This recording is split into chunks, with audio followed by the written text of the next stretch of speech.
Vous vous souvenez de ce film, Un jour sans fin? Une histoire où le héros revit en boucle la même journée. Eh bien, c'était un peu le même sentiment à Lille aujourd'hui, avec ces rumeurs de reconfinement qui ont précédé les annonces ce soir du Premier ministre. C'est sûr qu'on va être confiné. Donc déjà préparé moralement et mentalement. On espère qu'il n'y aura pas de reconfinement, mais vu toutes les données qu'on a actuellement, on s'y attend un petit peu. En tant qu'étudiant, on s'y attend forcément, quoi. C'est même sûr, tous les professeurs en parlent, on s'y attend forcément. Un peu fataliste alors. Fataliste, réaliste. Pour faire les courses, pour aller promener, c'est un peu difficile. On n'a que le week-end pour sortir prendre l'air.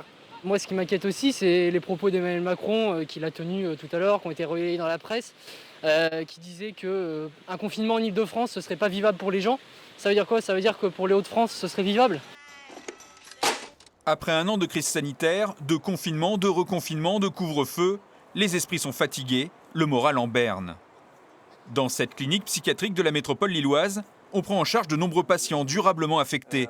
Angoisse, dépression, troubles du sommeil. Le fait que ça se répète et de vivre aussi dans quelque chose qu'on ne contrôle plus du tout. On est toujours avec effectivement ces effets d'annonce qui sont suivis, qui ne sont pas suivis.